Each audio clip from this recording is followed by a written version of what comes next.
Y les voy a compartir la pantalla, me dicen si la ven. ¿Están viendo la presentación? Sí, profe. Perfecto. Mire, pues en honor al tiempo ya, vamos a continuar parte de alguna manera de la historia que les empecé a contar el día lunes, que tiene que ver con cómo existen grandes sistemas de comunicación que permiten a las células integrarse y trabajar de manera coordinada. Nuestras células se organizan en tejidos, nuestros tejidos en sistemas, en órganos, que no somos colección de sistemas, sino que tenemos que trabajar, ¿verdad? El sistema cardíaco con el respiratorio con el, bueno, obviamente con el pulmonar, y tiene que haber una coordinación entre los diferentes conjuntos que se realiza especialmente a través de los medios de comunicación. La comunicación nerviosa es uno de los medios a través de los cuales las células se comunican, ¿ya? Pero existen otros tipos de comunicación y veremos hoy cómo se integran estas diferentes señales. Precisamente en una región del sistema nervioso que es el hipotálamo, que se relaciona con la glándula endocrina maestra, que también está en el cerebro, que es la hipófisis, pero como desde este gran como comando central se va a enviar información a las glándulas, se va a enviar información a las vísceras, para que efectivamente trabajemos, ¿verdad? Nuestro sistema trabaje como un todo. Esta pequeña diapositiva nos muestra los diferentes tipos de comunicación que existen. Tenemos células que bien pueden estar solas o aisladas, formando glándulas, que van a enviar mensajeros químicos a células que están en su vecindad. Ese tipo de comunicación recibe el nombre de comunicación paracrina.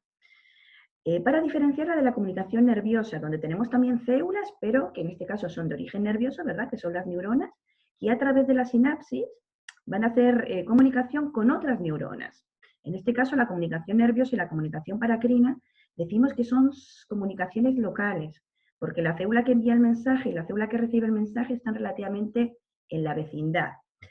Para diferenciarla de la comunicación endocrina, que en realidad es una comunicación a distancia, donde también tenemos células que bien pueden estar solitas o agrupadas formando glándulas, que van a liberar mediadores químicos hacia la sangre. Y desde la sangre se van a distribuir estos compuestos a blancos que están a distancia. Estos blancos, en todos los casos, van a tener receptores para recibir esa señal. Y esa señal puede ser de dos tipos, puede ser de origen proteico o puede ser de origen lipídico. Eso de alguna manera también marca el tipo de receptores que van a tener las células blanco. Para todo lo que es proteína o péptida, habitualmente son receptores de membrana. Para lo que es lipídico, habitualmente son receptores citosólicos o nucleares. Aunque eso también está cambiando y hoy por hoy sabemos que muchísimas hormonas lipídicas también tienen receptores en membrana celular, ¿no? En el día de hoy vamos a ver una mezcla de comunicación entre lo que es la comunicación nerviosa y la endocrina, que se conoce con el nombre de comunicación neuroendocrina, donde vamos a tener células nerviosas, o sea, neuronas, liberando ahora proteínas o péptidos, que vamos a conocer como neurohormonas, hacia la sangre. Y desde la sangre se envían a células blanco. Esta es la relación que existe entre el hipotálamo, que es de origen nervioso, ¿verdad? Y, por ejemplo, la glándula hipofisiaria, donde vamos a ver señalizadores, ¿verdad? Donde el hipotálamo va a regular la actividad de la hipófisis. Este concepto, que se conoce como neurosecreción, liberación de una neurona hacia la sangre, hoy en realidad se ha ampliado. Y hoy entendemos por neurosecreción también la capacidad de liberar péptidos o proteínas, o sea, neurohormonas, hacia la sinapsis. ¿Se acuerdan que yo el otro día les decía, una neurona habitualmente produce siempre el mismo neurotransmisor y 2 o 3 neuropéptidos? Bueno, esos neuropéptidos son las neurohormonas. Y las pueden liberar, repito, tanto a la sangre para estar a distancia, para funcionar a distancia, o bien sea a la sinapsis. No todas las neuronas son neurosecretorias, ¿ya? La mayoría de las neuronas solo producen el neurotransmisor, pero a veces el neurotransmisor se colibera junto con estos neuropéptidos, de tal manera que se enfatiza o se vuelve más compleja la comunicación. Los padres de este concepto de neurosecreción, que es relativamente moderno, data del siglo pasado, son estas dos personas que aquí las vemos viejitas, son los Berta y Ernest Sarre, que ellos cuando eran en realidad como ustedes, eran estudiantes, en este caso de medicina, y a través de la observación al microscopio se dieron cuenta que había neuronas que efectivamente, además de tener las vesículas claras que contenían el neurotransmisor, tenían en su soma gránulo. Ellos lo llamaban vesículas electrodensas, vesículas oscuras. Pero esas vesículas oscuras en realidad hoy sabemos que son gránulos secretorios. Y ellos también dedujeron que eran gránulos secretorios. Y esto rompía de alguna manera un dogma, porque empezaron a decir, si tienen gránulos, significa que acumulan proteínas. Y si acumulan proteínas, significa que esas proteínas son de secreción. a través de esta ruta secretoria que tienen todas las células, red Golgi y vía secretoria. Entonces, claro, en un inicio este concepto de neurosecreción fue absolutamente mal entendido por el resto de la comunidad científica, porque iba como ir en contra de un dogma. Y además en esta época todavía, ¿verdad? Los esposos, ellos luego se casaron, los esposos Sarrer, como los conocemos, en realidad veían el soma de la neurona, pero no veían dónde estaban liberando, ni tampoco sabían qué hormonas estaban secretando. Entonces a ellos les costó en realidad toda una vida de trabajo y dedicación, como imponer este concepto de que hay neuronas neurosecretorias con capacidad de liberar neurohormonas. Tuvo que venir un poquito más tarde, otro científico alemán, el doctor Barman, que en realidad desarrolla una tinción para ver puentes disulfuro y para ver insulina en páncreas. Pero cuando utiliza esa tinción para ver el cerebro, se da cuenta que hay neuronas hipotalámicas en los mismos lugares donde los Sarrer veían sus neuronas, pero que ahora sí, él era capaz de trazar hacia dónde estaba viajando el axón. Y precisamente el axón viajaba hacia la neurohipófisis, que es una región de la hipófisis, de esta glándula endocrina maestra que yo les mencionaba. Y ahí sí se empieza entonces a consolidar este concepto de que existe un eje de regulación hipotálamo neurohipofisiario. Mucho más tarde, siguiendo un poquito la historia de la neurosecreción, mucho más tarde se identifican qué hormonas están siendo secretadas a través de este eje. Y de hecho se demuestra que son dos hormonas, oxitocina y vasopresina. A la vasopresina también se le conoce con el nombre de hormona antidiurética. Y son hormonas que están muy conservadas en la evolución. Aparecen desde los primeros vertebrados, los cordatos, y finalmente, ¿verdad? También aparecen obviamente en los mamíferos y en la especie humana.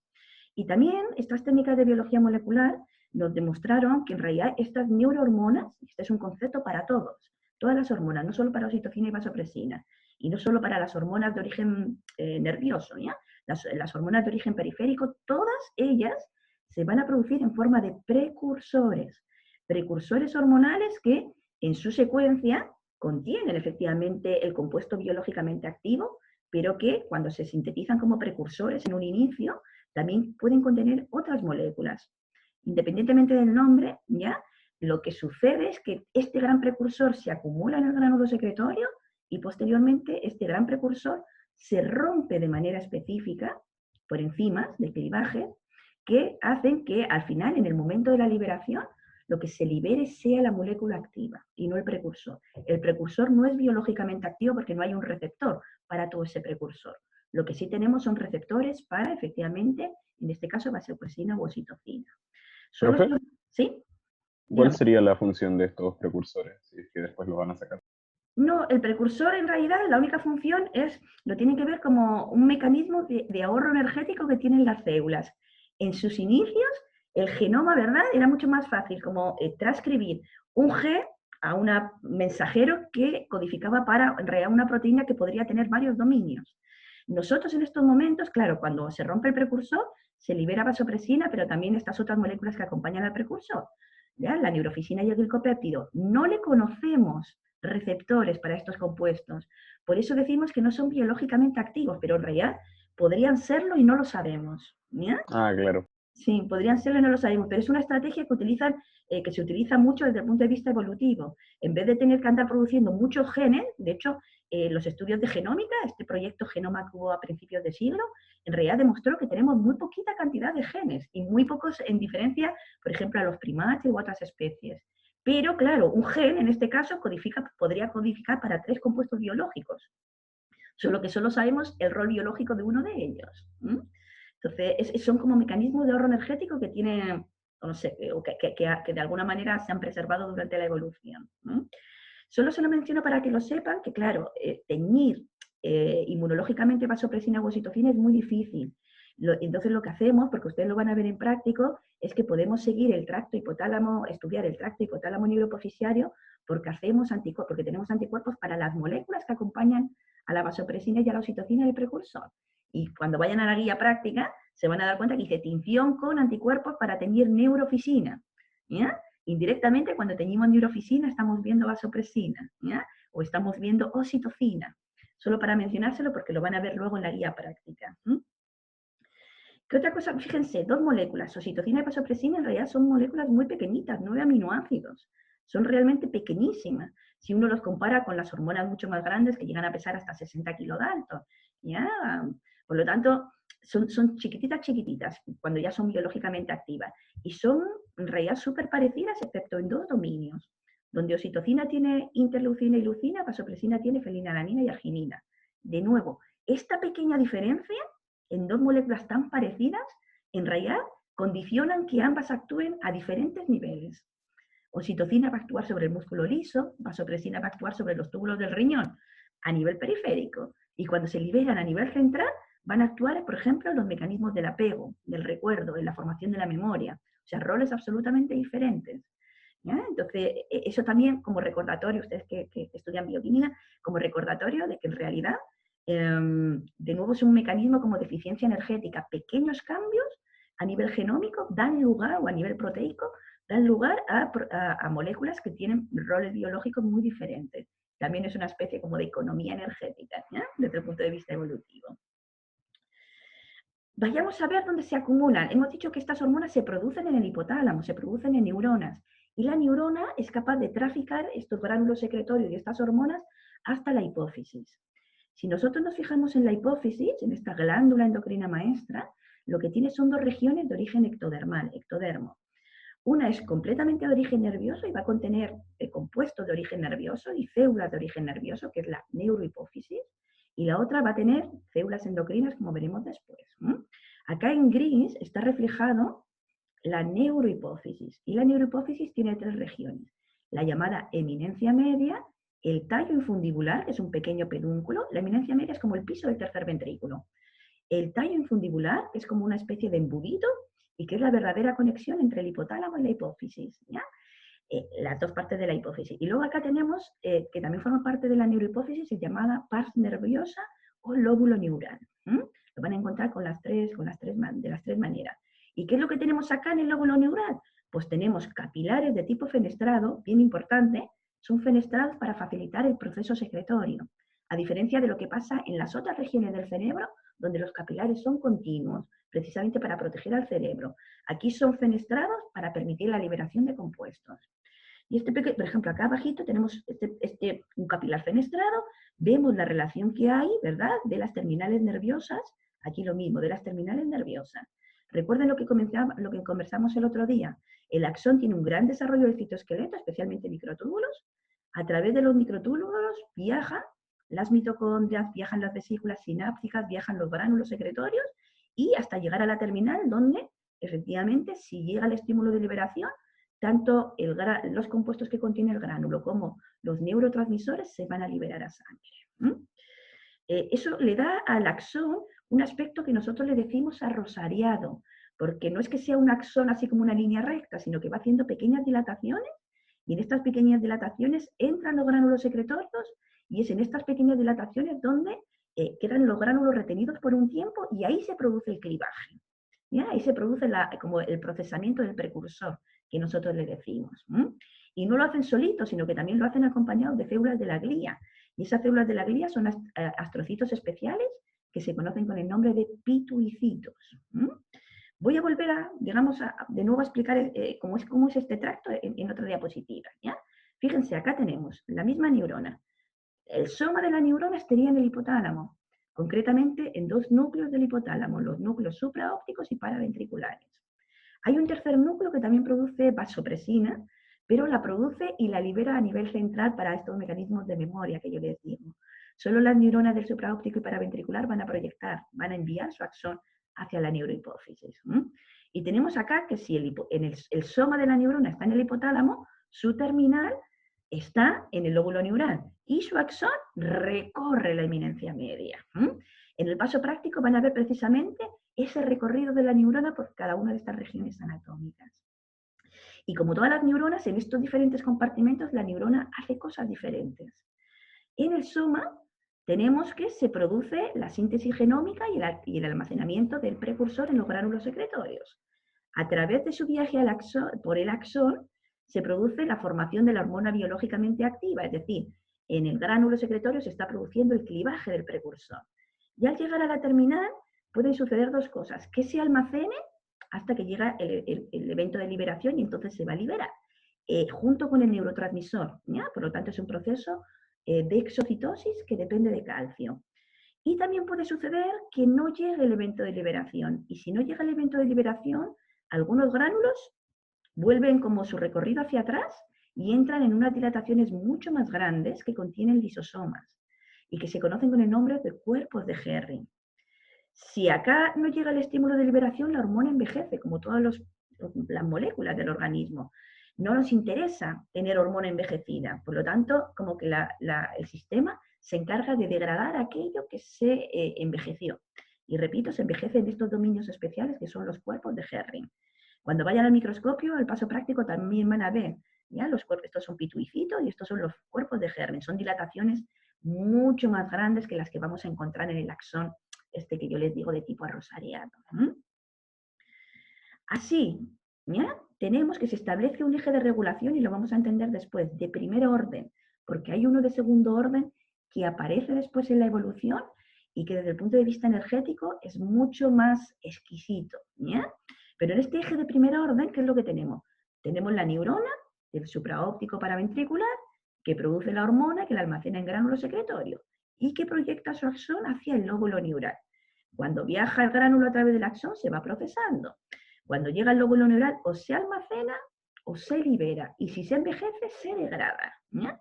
Pero en el caso de que se libere a sangre general, ¿ya? Y desde la sangre general sale del cerebro, viaja hasta el riñón para favorecer la reabsorción de agua, hormona antidiuresis, ¿ya? Retiene agua. Por eso también se llama vasopresina, porque cuando se retiene agua aumenta el volumen plasmático. Y si aumenta el volumen plasmático, ¿ya? Aumenta la presión arterial. Y oxitocina, que ustedes pueden conocerla como la hormona del apego o también la hormona del parto, ¿ya? Porque se va a liberar para hacer efectos sobre las glándulas mamarias o sobre el músculo uterino, ¿ya? Sobre el músculo liso. Por un lado, va a favorecer la producción de leche, o la eyección de leche en realidad, ¿ya? O la contracción del músculo uterino en el momento del parto. Tanto para ambas hormonas también, sobre todo en el caso de oxitocina, se le llama también la hormona de la felicidad, la hormona del amor, o sea, conforme se van identificando nuevos roles, ¿ya? Sobre todo por este tema del apego, pues sabemos que es fundamental el apego en la primera infancia, sobre todo en esta visión de la lactancia, ¿ya?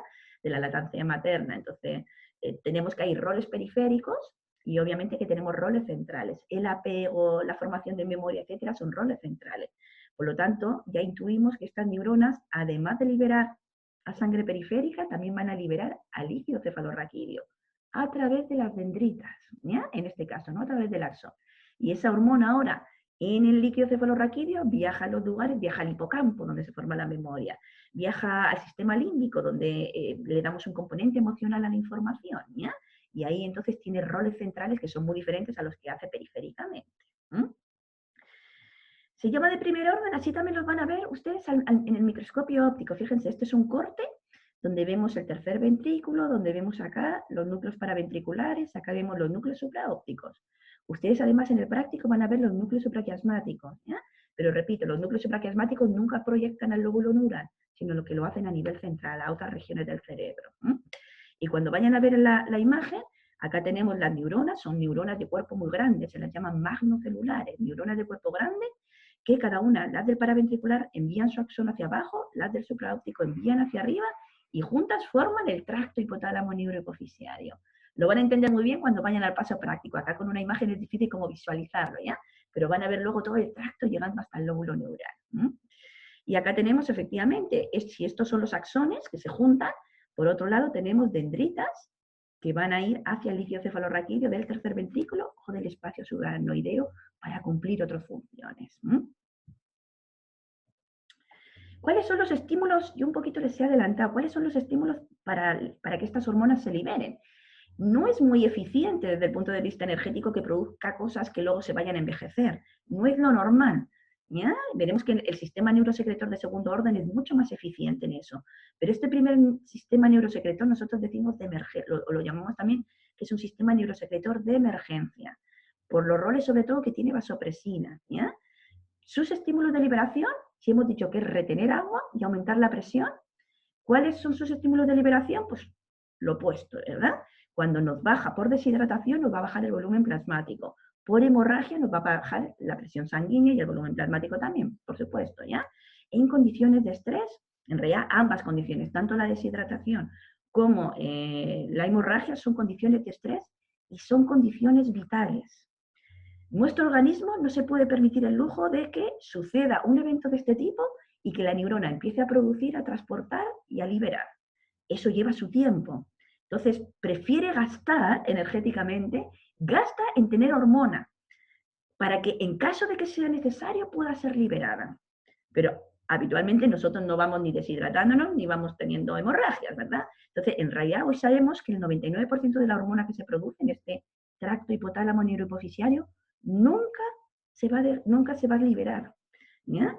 Repito, es un sistema muy ineficiente desde el punto de vista energético, pero absolutamente indispensable para garantizar la vida del organismo en caso de que sucedan estos eventos de liberación. ¿Se entendió el concepto?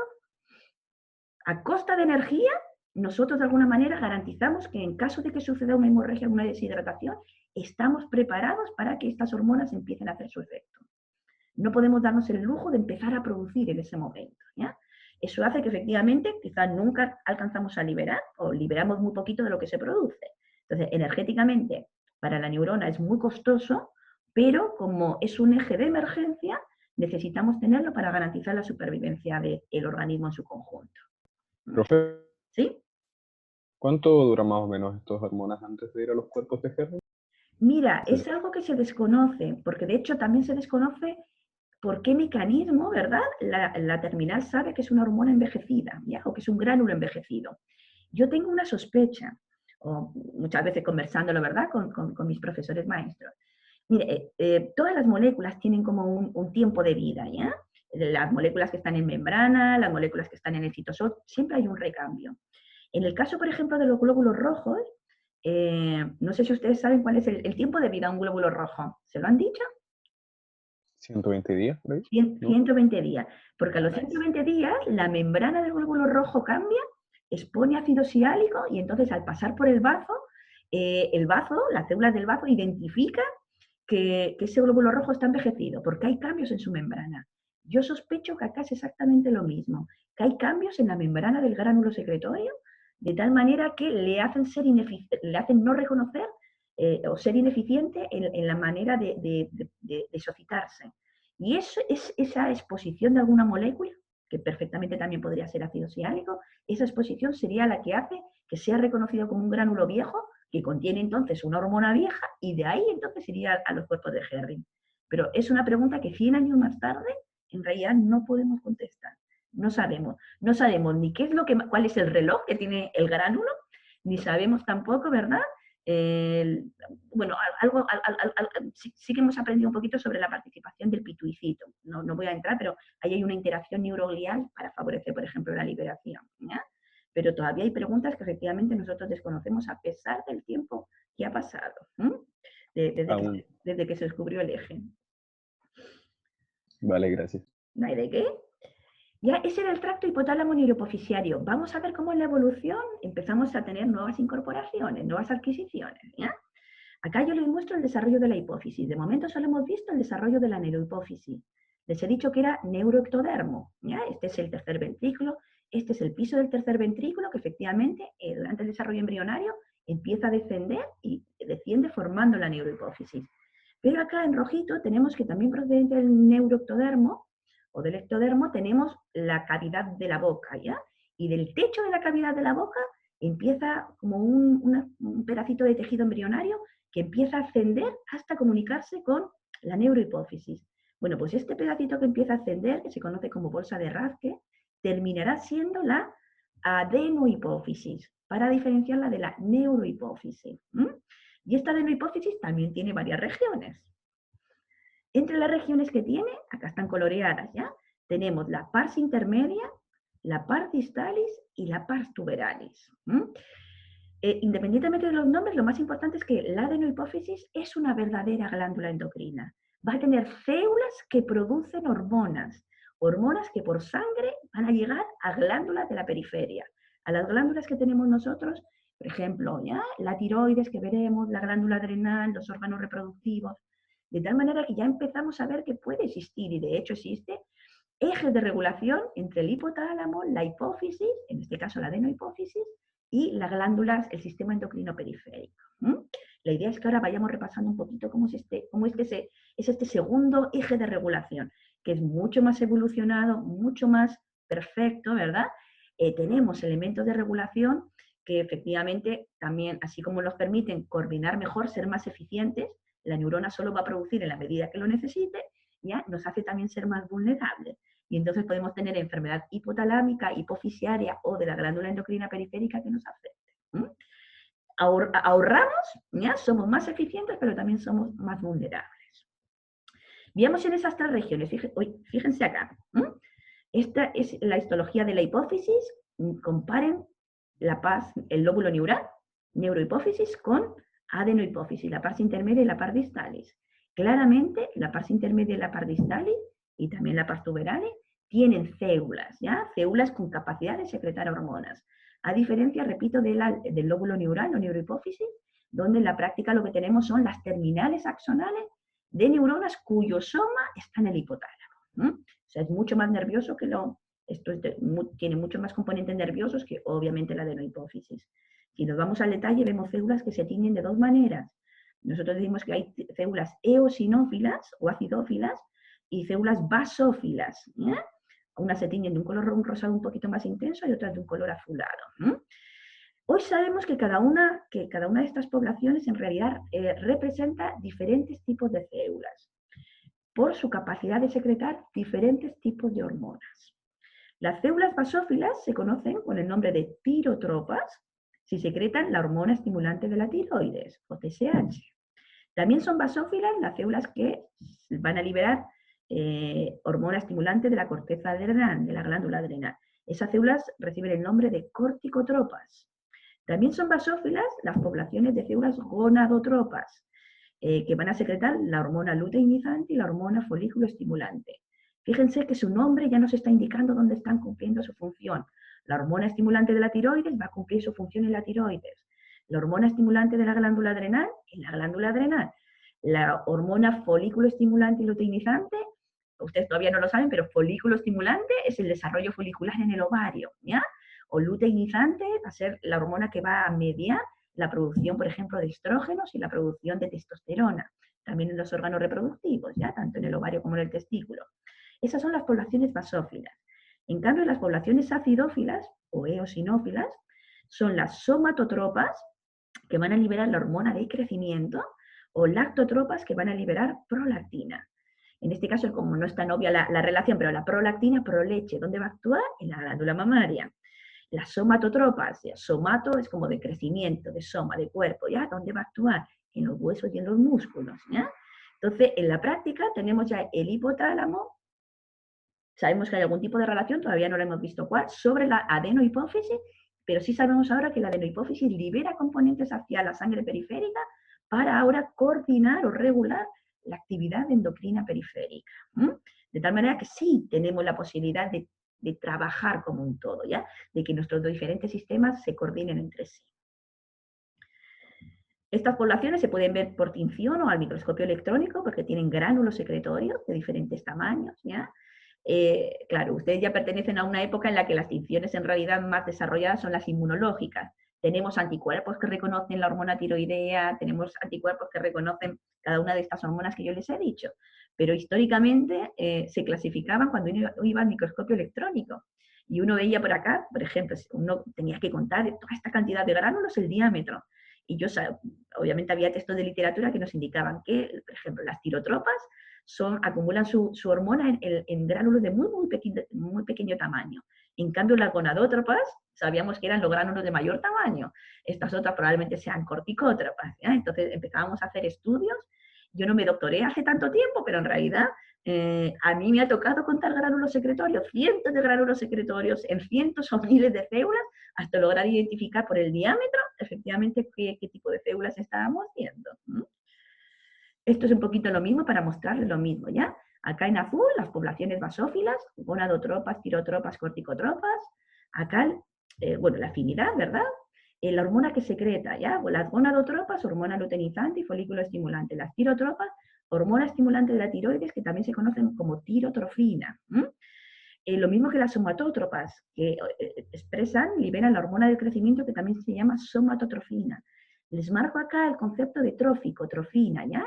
Las hormonas tróficas nosotros sabemos que actúan a distancia, que son reguladoras de la actividad a distancia, ¿ya? No siempre todas las hormonas llevan como ese concepto de trofina, pero en realidad la mayoría de las hormonas de la pars distalis, de la pars intermedia y de la pars tuberalis son hormonas tróficas. Son hormonas que van a actuar para regular la función de una glándula periférica. El mismo concepto que hemos visto para oxitocina y vasopresina, que se sintetizan como precursor, pasa exactamente con estas hormonas hipofisiarias y también, repito, con las hormonas periféricas, ¿ya? Solo para, de nuevo, para recordarles el concepto, que cómo evoluciona, ¿verdad? Esto, tenemos, por ejemplo, que hay un precursor que se conoce con el nombre de pro-opiomelanocortina. Lo pueden encontrar en la literatura como el precursor PONC, ¿ya? Pues fíjense, este precursor puede dar lugar hasta 7 compuestos biológicos diferentes. ¿De qué depende? De los lugares de corte. Por ejemplo, sabemos que en la pars distalis este precursor va a dar lugar a la hormona estimulante de la glándula adrenal, o ACTH. Pero sin embargo, en la pars intermedia, el mismo precursor da lugar a otros compuestos, entre ellos las endorfinas. El precursor es lo mismo. ¿Qué es lo que cambia? Las enzimas que están activadas para procesar ese precursor. De nuevo ese concepto de que históricamente, ¿verdad?, genómicamente no somos tan diferentes, sino que lo que cambia son los mecanismos de regulación de la expresión génica para hacer eficiente esta expresión genómica. ¿Preguntas? ¿Vamos bien? Profesora, ¿Sí? bueno, primero disculpe mi ignorancia, pero ¿qué significaba ACTH? Hormona estimulante de la glándula adrenal, de la corteza adrenal. En realidad, la mayoría de las hormonas llevan su sigla como en inglés, hay que leerlas como de atrás hacia adelante. Hormona estimulante de la corteza, yo sé, de la glándula adrenal, ¿ya? Lo vamos a ver después al final de la clase. Muchas gracias. Es la única que no tiene como un correlato directamente. TSH, la S es de estimulación, hormona estimulante de la tiroides, ¿ya? No me interesa a todo esto, no me interesa que se sepan el nombre de todas las hormonas, sino los fenómenos. El fenómeno no cambia. El fenómeno de que las hormonas se sintetizan como precursores, que tienen que ser procesados. Ese es el fenómeno, ¿ya? Para dar lugar a compuestos biológicamente activos. Ese es el fenómeno. Que esto es un mecanismo de eficiencia genómica, ¿ya? Donde un mismo precursor puede dar lugar a diferentes compuestos. Ese es el fenómeno. Ese no va a cambiar nunca, independientemente de los nombres que le pongamos a las hormonas, ¿ya? Lo mismo que el fenómeno de regulación. Lo que me interesa es que entiendan que hay un eje de regulación donde, vamos a ver, el hipotálamo regula la hipófisis y que la hipófisis va a regular la glándula endocrina periférica. Y que cuando se establecen esos ejes, obviamente son ejes de regulación mucho más eficientes que el sistema que hemos visto para el eje hipotálamo neurohipofisiario. Esos fenómenos no cambian. Fíjense que acá no les he hablado de hormonas, sino ¿ya?, de concepto. Lo importante es que recuerden el fenómeno, el concepto, porque ese no va a cambiar, ¿ya? Luego lo otro, efectivamente, yo creo que por cultura general, ustedes son bioquímicos, entonces es bonito porque se van a encontrar con estos nombres más adelante. Pero más importante que memorizar es que entiendan estos fenómenos de regulación, ¿ya? Para que veamos que no somos, repito, una colección de sistemas, sino que nuestros diferentes sistemas tienen que trabajar de manera coordinada. Y para eso tenemos estos grandes sistemas de comunicación. Fenómenos, conceptos, eso no va a cambiar, ¿ya? Sí pueden cambiar otras cosas, pero los fenómenos, desde el punto de vista como evolutivo, desde el punto de vista esto que yo les digo de eficiencia, no van a cambiar. Acá tenemos reflejado el sistema neurosecretor de segundo orden. Hasta ahora nos hemos centrado acá en la hipófisis y lo que estaba pasando hacia afuera, ¿ya? ¿Cuál es el eje, cuál es la conexión con el hipotálamo? Pues que acá también, en este sistema neurosecretor de segundo orden, vamos a tener neuronas en el hipotálamo, en otros núcleos, en otras regiones diferentes de las que les he mencionado antes, pero también son neuronas que van a proyectar su axón ya no hasta la adenohipófisis, sino que proyectan su axón hasta la eminencia media. Y en la eminencia media van a liberar a un sistema de circulación que ya no es el general, sino que liberan a un sistema de circulación especial que se conoce con el nombre de sistema porta. Y este sistema porta tiene una gracia. Primero, que el volumen es muy chiquitito, de sangre. Por lo tanto, si estas hormonas liberan, no necesitan liberar mucho, sino que liberando poquito, ya esa hormona liberada en este volumen de sangre tan pequeñito, alcanza concentraciones fisiológicas, farmacológicas, ¿ya? Lo segundo, fíjense que el lugar donde se liberan al lugar donde hacen su acción está relativamente próximo, Por lo tanto, también es un mecanismo mucho más eficiente en términos de velocidad, ¿ya? Pero lo más importante, ¿qué es este sistema porta?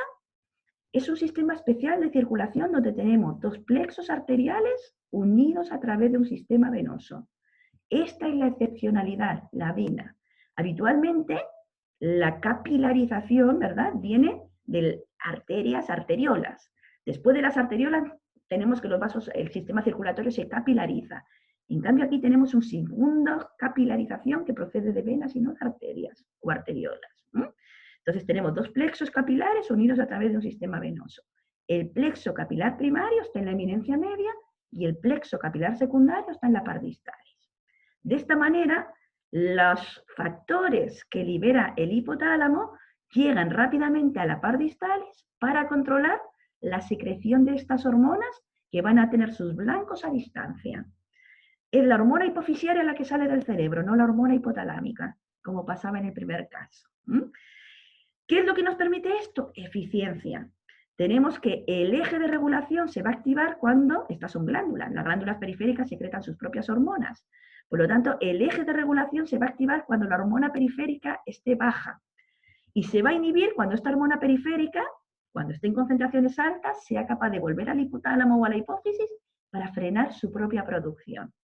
Tenemos entonces estaciones de regulación, ¿ya? Donde, repito, el eje se hace mucho más eficiente porque ya esta neurona no va a producir de más, no va a gastar de más, sino que va a producir en la medida que sea necesaria. Este sistema de circulación entre el hipotálamo y la hipófisis en realidad se descubrió bien tardíamente, porque uno podría decir, profe, ¿por qué sabe usted que es el hipotálamo el que regula la hipófisis y no al revés? Bueno, durante muchísimo, yo creo que la hipófisis se descubrió en los primeros anatomistas, allá por Da Vinci, ¿ya? Y de hecho, cuando uno va a mirar la hipófisis es bien bonita porque está en el centro del cerebro. Está sentada en una cavidad ósea que se llama silla turca del esfenoides. Es como que estuviera en un sillón comandando el resto del cerebro. E incluso durante mucho tiempo, históricamente, se pensó que era así. E incluso algunos llegaron a pensar que en la hipófisis se asentaba, decían así, se asienta el alma. Eso decía Descartes, ¿ya? El filósofo. Obviamente que no es así. Tuvo que venir, y se lo cuento también como parte de esta historia, tuvo que venir un científico latinoamericano, un doctor argentino, Bernardo Hussey, que más o menos en esta época él desarrolla experiencias de tinción, ¿ya? Donde logra introducir componentes que tiñen, algún componente o colorante a la sangre y logra ver cuál es el sentido, si de aquí, desde el hipotálamo hacia la hipófisis o al revés. Y se da cuenta Hussey que efectivamente la regulación es así, ¿ya? Es vertical entre el hipotálamo y la hipófisis y no al revés. Y eso que parece una tontería, pues le permitió, digamos una tontería, a él le llevó toda su vida. ¿Ya? Quiero que rescaten, ustedes que se van a dedicar a la ciencia, que rescaten, que fíjense, les estoy dando ejemplos de investigadores que dedicaron toda su vida al progreso, ya a responder una pequeña preguntita, pero que en nuestro caso revolucionó el área de la bioquímica, de la medicina y cómo hoy podemos entender cómo efectivamente estos sistemas nuestros se adaptan. Les vuelvo a poner a Bernardo Hussey, ¿ya? Él, por el descubrimiento de cuál era el sentido de la circulación de la sangre portal, ganó el premio Nobel. Es uno de los grandes premios Nobel que tiene la ciencia latinoamericana, ya nuestros vecinos argentinos. Pero yo creo que hay que estar orgullosos de eso, que también desde Latinoamérica hemos sido capaces, ¿verdad?, de generar conocimiento súper valioso que ha generado y que ha creado disciplinas. Volviendo acá, ya, obviamente la biología molecular luego nos dijo qué compuestos eran los que estaba secretando el hipotálamo, ¿ya? En su concepto se conocen con el nombre de releasing hormone, hormonas liberadoras, ¿ya? Y de hecho tenemos que el hipotálamo libera cualquier cantidad de estas neurohormonas, ¿ya? Cada una de ellas actuando sobre diferentes poblaciones de células de la adenohipófisis, ¿ya? Por ejemplo, tenemos la gonadotrophin releasing hormone, hormona liberadora de gonadotrofina, gonadotrophin, ¿ya? Gonadotrofina, ¿qué hormona va a regular? La liberación de la hormona estimulante y foliculoestimulante, que son llamadas gonadotrofinas. En el caso de la somatostatina, ¿ya? Libera o favorece, o sea, hay compuestos que son estimulatorios y hay compuestos que son inhibitorios. Por ejemplo, la hormona de crecimiento tiene la Growth Hormone Releasing Hormone, ¿ya? La hormona liberadora de la hormona de crecimiento, hacia atrás, ¿ya? Hormona liberadora de la hormona de crecimiento, que va a actuar de manera positiva, es decir, estimula la producción de hormona de crecimiento. Pero fíjense que esta misma hormona tiene también factores inhibitorios, ¿ya? Como puede ser somatostatina. O lo mismo pasa con prolactina, ¿ya? Que tenemos compuestos que liberados del hipotálamo van a inhibir o van a estimular. Repito, no me interesa que se conozcan el nombre de todos estos compuestos, sino que entiendan el fenómeno de cómo el hipotálamo, a través de un evento de neurosecreción, es capaz de liberar hormonas que van a llegar a la hipófisis, a la par distalis, preferentemente, ¿ya? A la par tuberalis también y a la par intermedia, para regular ahora la liberación de hormonas periféricas. Acá tenemos el eje de regulación entonces, o los conceptos, ¿ya? Emergen los ejes de regulación feedback. Somos mucho más eficientes, también somos mucho más vulnerables, ¿ya? Tenemos patología neuroendocrina, producto de alteración del hipotálamo, de la hipófisis o de la glándula periférica. Y así hablamos de hipertiroidismos o hipotiroidismos, ¿ya? Y así en otras enfermedades. Que estas hormonas periféricas, el producto del eje de regulación es hipotálamo, hipófisis, glándula.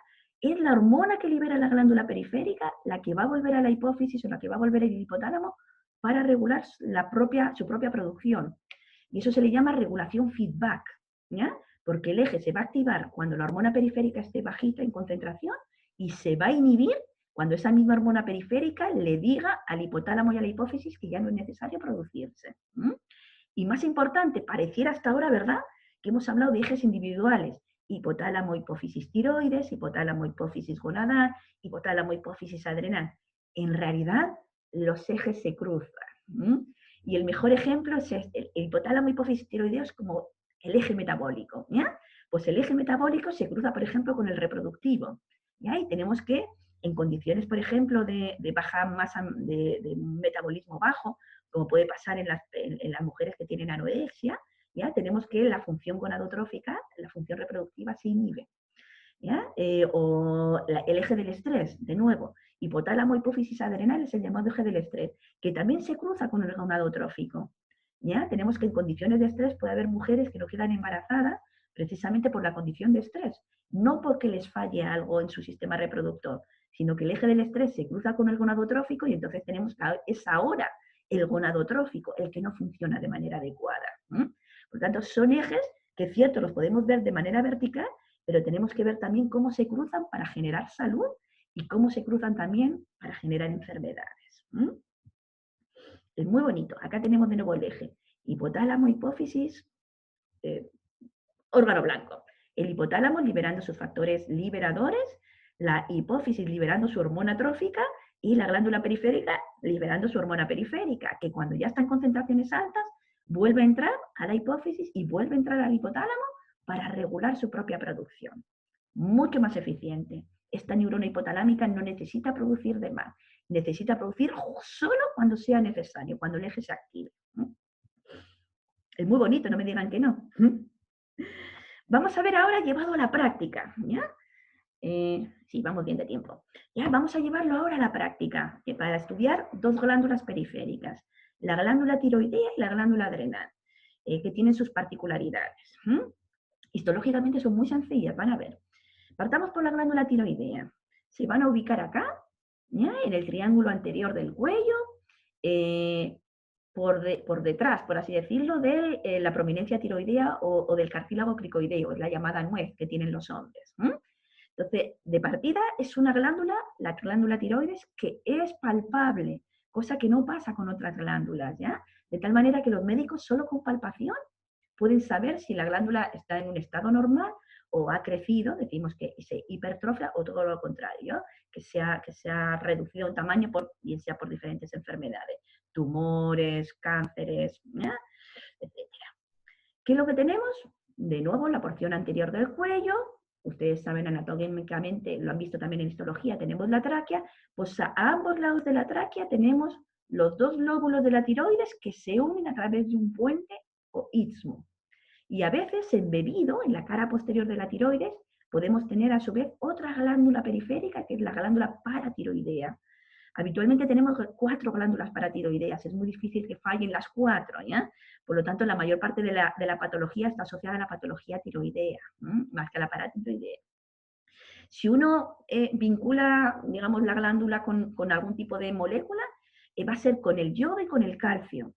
las hormonas que secreta la tiroides van a producir, son hormonas yodadas, y además otras van a regular la concentración de calcio, ¿ya? Y ustedes saben que el calcio es un gran señalizador intracelular, por lo tanto se necesita mantener en concentraciones bien adecuadas para el funcionamiento del sistema nervioso, para el funcionamiento muscular, ¿ya? En general, estas hormonas nosotros decimos son hormonas pleiotrópicas, van a actuar sobre otra gran cantidad de sistemas, como veremos después. ¿Se puede estudiar la actividad de la glándula por imágenes? Por supuesto que sí, ¿ya? Nosotros podemos marcar ese yodo, ¿ya? Con algún compuesto, y efectivamente vemos que el único lugar del organismo donde se incorpora, de hecho, ustedes pueden ver acá, una tiroides normal, bien marcadita en todos sus lóbulos. Sin embargo, acá, fíjense, es como el negativo, tenemos de nuevo los dos sismos, pero acá aparece una región donde no se incorporó el yodo, y esto significa que esto no es normal. Y si luego nos vamos a técnicas mucho más modernas de imagen, podemos ver a su vez que esta región que se tiñe acá de azul, ¿verdad?, es hipoactiva. En realidad esto es un tumor, ¿ya? No incorpora yodo porque lo que tenemos acá no son células de origen tiroidea, ¿ya? Entonces, sí podemos estudiar, además de la palpación, ¿verdad?, se pueden estudiar la glándula por imagenología, y lo más importante, se pueden rastrear estas hormonas a nivel sanguíneo, de tal manera que nosotros podemos saber si tenemos hiperfunción de la glándula o hipofunción de la glándula. Histológicamente, sencilla. Nos vamos a ubicar, ustedes ya han visto, es un corte a nivel de cuello, el mismo lo verán en el paso práctico. Acá tenemos la tráquea con su epitelio respiratorio, siendo estratificado, cilíndrico, ciliado, con células caliciformes. Acá tendríamos glándulas, acá el anillo de cartílago. A ambos lados tenemos ya en este caso, uno de los lóbulos de la tiroides. Fíjense, está rodeado por una cápsula de tejido conectivo denso. Embebido tenemos porciones en este caso, una porción de la paratiroides. Pero si nos vamos a la tiroides propiamente tal, tenemos que la organización histológica básica es el llamado folículo tiroideo. En realidad la glándula está formada por cientos o miles de folículos tiroideos. Y un folículo es una cavidad rodeada de células. Eso es el folículo tiroideo, ¿ya? Una cavidad rodeada de células. Vamos a ver cuáles. Y separados los diferentes folículos por tejido conectivo más laxo, que penetra acá, y obviamente en el tejido conectivo laxo penetran los vasos sanguíneos. Si hablamos de glándula endocrina, lo vamos a relacionar directamente ya con liberación hacia sangre. Y si se libera hacia sangre, se libera hacia capilares fenestrados, ¿ya? Para facilitar la llegada de los compuestos reguladores y la liberación de los compuestos secretorios. También embebida en la glándula que tenemos aquí, ¿verdad? La llamada triada anatómica. Tenemos arterias, tenemos venas y tenemos nervios que también son capaces de controlar. Por la arteria y por la vena llegan los compuestos que liberó la hipófisis, ¿ya? En este caso, la hormona estimulante de la tiroides. Y además también tenemos que, además de haber una regulación humoral, suele haber también regulación nerviosa, ¿ya? Y en este caso, la tiroides se regula a través del sistema nervioso simpático y parasimpático, que sabemos, por su origen embriológico, sabemos que secretan adrenalina y acetilcolina, ¿ya? Entonces, se da efectivamente un énfasis a que hay una regulación de tipo humoral, pero también hay una regulación de tipo nervioso. Vamos a ver uno de estos folículos en mayor tamaño, fíjense, ¿ya? Tenemos varios, lo que si uno hace una buena observación se da cuenta que la altura del epitelio puede cambiar, ¿ya? Y que el contenido que está dentro también cambia. Y cambia, bien sea porque se ve más grande la cavidad o porque se vea más pequeñita, ¿ya? Y cambia también la coloración. Lo que está recién sintetizado es lo que está más cerca de la parte apical de la célula, ¿ya? Que se tiñe acá de una coloración azul. Lo que está dentro lleva más tiempo acumulado y por lo tanto se oxida. Eso que está en esa cavidad recibe el nombre de coloide. Y en realidad el coloide lo que contiene es el precursor de la hormona tiroidea. De nuevo viene el concepto, las hormonas se sintetizan como precursores. Le tenemos tejido conectivo. Que está más bonito, ¿verdad? Este es un folículo tiroideo, una cavidad que contiene el coloide y células a su alrededor que son las responsables de producir el coloide. En su versión más sencilla. En la base tenemos capilares sanguíneos, esto es un capilar. Esto también es un capilar. De tal manera que por la sangre van a llegar los compuestos que regulan, repito, ya desde la hipófisis, la hormona estimulante de la tiroides, y desde el coloide se va a liberar hacia la sangre la liberación de las hormonas tiroideas. Estas células que están formando o tapizando esta cavidad reciben el nombre de epitelio folicular o células foliculares. Y la altura de este epitelio cambia, y cambia en función de la actividad de la glándula. Tenemos que cuando es inactiva, el epitelio, estas células foliculares son cúbicas bajas. Y de hecho, cuando está inactiva, se acumula mucho coloide en el interior. En cambio, cuando la glándula se activa, porque se activa el eje hipotálamo hipófisis tiroideo, tenemos que el epitelio aumenta hacia cúbico alto, casi cilíndrico, ¿ya? Y que obviamente, no es tan obvio, pero ahora lo van a entender, y que lo que está contenido en el coloide, que era el precursor, ahora se está transformando en hormona biológicamente activa, por lo tanto, decrece. Y acá viene uno de los conceptos importantes. La glándula tiroides y estas células foliculares, en realidad, las células foliculares de la glándula tiroides son una excepción en la naturaleza, porque ellas no acumulan su precursor en gránulos secretorios, sino que producen el precursor y lo liberan a la cavidad folicular.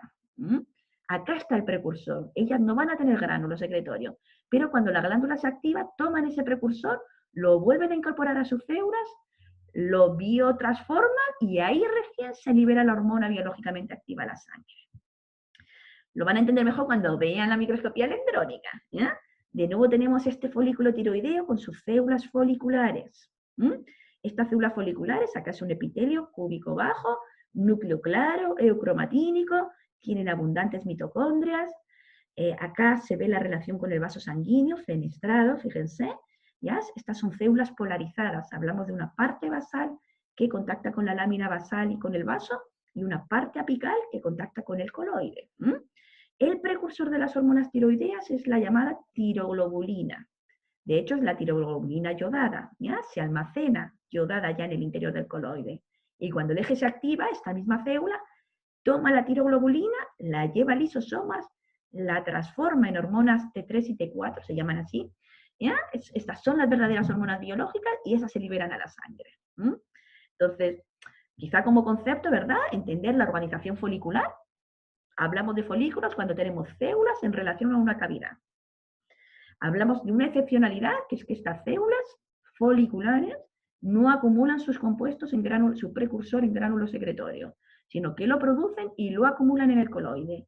Y cuando el eje se activa, toman ese precursor, lo biotransforman a la hormona biológicamente activa, y es la hormona biológicamente activa la que van a liberar a sangre. Y para eso tienen toda esta maquinaria, ¿verdad?, desarrollada para secretar, pero también para incorporar y biotransformar. En este caso, la biotransformación pasa porque esta tiroglobulina se va rompiendo, ¿ya? Esta tiroglobulina yodada se va rompiendo. Aquí, fíjense, estas células no tienen, todas estas son células foliculares, pero ninguna tiene gránulos secretorios. Pero por fuera del folículo, acá aparecen bebidos, pero en realidad están por fuera, pueden aparecer células que sí tienen gránulos secretorios. Y eso les indica el segundo tipo de células que tiene la tiroides. Además de tener las células foliculares, tiene las llamadas células parafoliculares. Y estas células parafoliculares secretan calcitonina, y es la calcitonina la que va a participar ahora no en el metabolismo del yodo, sino en el metabolismo del calcio. De tal manera que el calcio se tiene que mantener, repito, como en unas concentraciones bien exquisitas para favorecer sobre todo el funcionamiento nervioso y el funcionamiento muscular. Miren el eje. El hipotálamo libera la hormona estimulante thyrotrophin releasing hormone, la hormona estimulante de la liberación de la hormona tiroidea. ¿Ya? Esta hormona tiroidea, repito, llega a la parte distalis para que la parte distalis, las tirotropas, produzcan la hormona estimulante de la tiroides. Esta hormona llega a la glándula periférica, la tiroides, para que ésta produzca T3 y T4. Y son estas hormonas las que pueden viajar de nuevo al hipotálamo o a la hipófisis para frenar su propia producción cuando ya se ha producido suficiente hormona biológicamente activa. Nosotros habitualmente producimos más T4 que T3. En realidad, lo activo es la T3. Y eso significa que hay una transformación también. En la glándula blanco hay enzimas que lo que hacen es romper, se llama T4-T3 por el número de residuos de yodo que tiene. En los tejidos periféricos hay una hormona donde efectivamente hay una enzima, donde transforma T4 en T3, y ahora T3 actúa a nivel genómico. Y actúa a nivel genómico para hacer varias cosas, fíjense. He dicho, hormonas pleiotrópicas actúan sobre el metabolismo basal. porque participan en la regulación del metabolismo de los hidratos de carbono, de los lípidos, de las proteínas. En el corazón promueven la función cardíaca, en el sistema musculoesquelético promueven el crecimiento, en el sistema reproductor promueve la función reproductiva. De nuevo, los ejes que se van cruzando. Y en el sistema nervioso es bien fundamental, porque en el desarrollo embrionario promueve el desarrollo del cerebro. Y ya en nuestro cerebro más o menos adulto promueve todos los fenómenos de plasticidad sináptica. Necesitamos hormona tiroidea para que nuestras dendritas y nuestras neuronas se comuniquen, se integren bien en sus redes, ¿ya?, de funcionamiento. Son tan importantes estas hormonas que no podemos vivir sin tiroides o, en su defecto, sin hormona tiroidea. Hay una patología que es el cáncer tiroideo, donde en realidad como el tratamiento más efectivo, obviamente, es eliminar el cáncer porque eliminamos la glándula. Sí, correcto. Pero la industria farmacéutica ha logrado hacer química, o sea, síntesis química de las hormonas, de tal manera que tenemos personas con cáncer a los cuales se les ha extirpado la tiroides, pero que están en tratamiento farmacológico con medicamentos a través de hormonas que simulan ser la hormona tiroidea. ¿Tenemos enfermedades vinculadas a la hormona tiroidea, a estas hormonas? Por supuesto que sí. El hipertiroidismo habitualmente como que se relaciona con estas personas como comillas que les sobra energía, pues, ¿ya? Son personas hiperkinéticas, habitualmente delgaditas, etc. Todo lo contrario, ¿ya? Cuando tenemos hipotiroidismo es como que toda esta energía, toda esta sinergia baja. Entonces son personas, y la persona, el paciente tiende a la obesidad. Entonces son personas, ojo, que hay que tener mucha atención porque podemos tener como enlentecimiento, ¿ya? Enlentecimiento de la función cerebral. Personas más desatentas, con falta de energía, con fatiga, con desatención, que les cuesta atender y llevar a cabo sus tareas laborales, e incluso que se ve afectado el ánimo. Por ejemplo, en el caso de la depresión, lo primero que hace el médico es descartar que haya una patología hipotiroidea, ¿ya? Porque muchas veces la persona entra a tener una fatiga, como sensación de bajo ánimo, cuando en realidad no es un desorden psiquiátrico, sino que es un desorden endocrino. Nuestras sociedades es muy difícil que tengamos enfermedad asociada a la glándula como tal, repito, porque tenemos una industria farmacéutica adecuada y, ojo, porque tenemos un buen aporte nutricional de yodo. Se dan cuenta en un país como Chile, el yodo en las algas, ¿ya? El yodo en diferentes como comida que nosotros ingerimos, y especialmente, por ejemplo, en la sal. Chile fue uno de los países que primero yodó la sal que le echamos a la comida, precisamente para que no tengamos déficit de hormona tiroidea como consecuencia de déficits nutricionales. Diferente es lo que pasa en otros países, ¿ya? Países como del sudeste asiático, la India o de África, ¿ya? Que tienen obviamente muchísimas más dificultades para acceder a la comida, para un buen sistema de salud, etc. Son patologías que todavía son prevalentes y son bien significativas porque, por ejemplo, algunas se pueden corregir, pero otras no se pueden corregir. Es el caso de los niños que se desarrollan en condiciones de hipotiroidismo materno, donde la mamá no le está aportando suficiente hormona tiroidea para el desarrollo del cerebro del bebé y el bebé nace con malformaciones que ya no son corregibles. Esto incluso queda reflejado en el arte. Se lo muestra acá porque así es como, por ejemplo, en este cuadro, el Renacimiento, vemos el retrato de una mujer que para los médicos es claro que tiene hipotiroidismo. ¿Ya? El hipotiroidismo se refleja también por se conoce como seroftalmia, que es como que los ojitos, ¿verdad? Como que, entre comillas, con ojos saltones, por así decirlo, ¿ya? Y fíjense, claramente esta es porque estas personas son más viejitas, ¿verdad? Ella debe ser la mamá de este bebé. Y este bebé, en sus signos morfológicos, muestra rasgos, efectivamente, lo que hoy llamamos como niños, no es un insulto, niños cretinos, ¿ya? Es el cretinismo. El cretinismo, desde el origen biológico, son niños que efectivamente se desarrolló su cerebro y el resto de las vísceras, ¿verdad?, se desarrollaron en condiciones de baja hormona tiroidea por parte de la mamá y ya nacen con malformaciones que les van a llevar, en este caso, a déficits cognitivos y a otras alteraciones en los sistemas cardiovasculares, musculoesqueléticos, etc. ¿Les parece interesante? Sí, profe. La esperanza de vida de estos niños. Mira, Como... obviamente que en los siglos pasados, donde ni siquiera había sistemas de salud o eran deficientes, muchas veces incluso estos niños, comillas, no eran rescatados. O sea, eran familias numerosas donde este tipo de bebés que nacen y se desarrollan con mucha más dificultad, obviamente era muy difícil llevarlos o integrarlos a la vida familiar normal. A veces se les dejaba morir, ¿ya? Estoy hablando de hace, obviamente, muchos años. Nuestras sociedades todavía, hace un tiempo, todavía tenían el estigmatismo con los niños con síndrome de Down. No en las ciudades, pero todavía se ven algunos casos donde efectivamente niños con síndrome de Down que se crían en el ambiente rural y están casi como ocultos por la familia, ¿ya? Pero son niños que en condiciones normales y con obviamente con una buena atención pueden desarrollarse como adultos sin ningún problema, pero la malformación tú no se la quitas. Si es malformación cardíaca, efectivamente pueden tener una esperanza de vida un poquito más corta, ¿ya? Pero si es solo lo cognitivo, son niños que van a tener retardo en el crecimiento, ¿ya? Retardo en el desarrollo de funciones cognitivas, atraso cognitivo, pero no les va a afectar la calidad de vida en ese sentido siempre y cuando estén atendidos. Este tipo de patologías en nuestras sociedades son súper anormales. Sobre todo las mamás, las mujeres, cuando quieran ser mamás, lo primero o sospecha de embarazo, lo primero que hace el médico obstetra es medir las hormonas tiroideas en sangre. Lo primero que hace para asegurarse de que efectivamente el metabolismo es el adecuado, el aporte de hormonas al bebé y al feto es el adecuado para que su cerebro se desarrolle adecuadamente. Es muy difícil que esto nos pase en nuestras sociedades, pero no hay que excluir que efectivamente es un problema en otras sociedades. En nuestra sociedad, al contrario, porque aquí es muy claro que la mamá tiene un problema. Pero en nuestra sociedad, yo les he contado la historia un poquito así como sencilla, ¿ya? Para que la entiendan. Pero todo este mecanismo para ayudar la hormona tiroidea es un mecanismo complejo que se puede saturar, depende de enzimas. Entonces, en nuestra sociedad podemos tener déficit de hormona tiroidea por todo lo contrario, por exceso de yodo, ¿ya? O al contrario, por mamás que tienen niveles normales de T3, pero tienen bajos niveles de T4. Y en realidad el bebé se suple de la T4 que le administra la mamá, ¿ya? Entonces, claro, la mamá si tiene niveles de T3 normales, no va a mostrar signos de enfermedad, pero el aporte que le está haciendo a su bebé es deficiente, es deficitario. Y en esas condiciones que también son seguidas por el médico, ¿ya? Por eso la importancia, sobre todo los embarazos, que los embarazos sean controlados, ¿ya?